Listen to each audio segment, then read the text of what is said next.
Hi all. இன்னைக்கு October 30 Thursday. ஒரு 10 நாள் முன்னாடி அன்னலக்ஷ்மி ரீல் ஒன்று போட்டிருப்பேன். எல்லாருமே அதுக்காக மெசேஜ் பண்ணியிருந்தீங்க. ஆக்சுவலாக அந்த பூஜை ரீல் போடுறதுக்கு முன்னாடியே இந்த ப்ராடக்ட்டை காமிச்சிடணும் அப்படின்னு நினச்சிருந்தேன். பட் நான் ஃபஸ்ட்டு அந்த ரீலை போட்டுட்டேன். ஏன்னா தீபாவளிக்கு முன்னாடி மகாலட்சுமி பூஜை பண்ணணுன்றதுக்காக நான் அந்த அன்னலக்ஷ்மி வந்து என்னுடைய பூஜை ரூமில் வச்சுட்டேன்.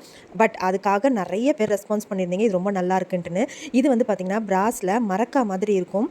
ரொம்ப வெயிட்டு, அதே மாதிரி ரொம்ப டிசைன் இல்லாமல் ப்ளெயினாக இருக்கும். வாஷ் பண்ணுறது ரொம்ப ரொம்ப ஈஸி.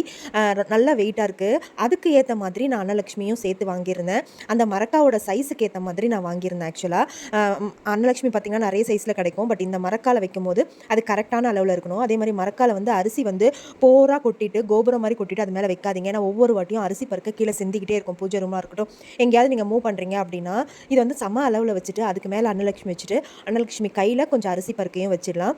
நான் வந்து கிச்சன்லேயும் ஆக்சுவலாக வச்சுருக்கேன் அன்னலக்ஷ்மியோடைய சிலை. ஆனால் அது வந்து வெள்ளிக்கிழமையில மட்டும் தான் நாங்கள் பூஜை பண்ணுவேன். பட் இங்கே வந்து பூஜை ரூமில் லக்ஷ்மி பூஜை பண்ணும்போது அன்னலக்ஷ்மியும் வைக்கணுன்ட்டு ஆசை. இந்த அழகான மரக்காவும் அன்னலக்ஷ்மியும் நான் எங்கே வாங்கினேன்னு பார்த்தீங்கன்னா மதுரை பூஜா ஹெர்பல் ஷாப்லேருந்து தான் வாங்கியிருந்தேன். அவங்க கிட்ட சொன்னேன் எனக்கு கரெக்டான அளவில் வந்து அந்த மரக்கா சைஸுக்கு ஏற்ற மாதிரி கொடுக்க சொல்லி சூப்பராக எனக்கு அனுப்பிச்சிருந்தாங்க. உங்களுக்கும் இது மாதிரி வேணும்னா அவங்க பேஜை நான் டேக் பண்ணுறேன், செக் பண்ணி பார்த்துட்டு வாங்கிக்கோங்க. பாய்.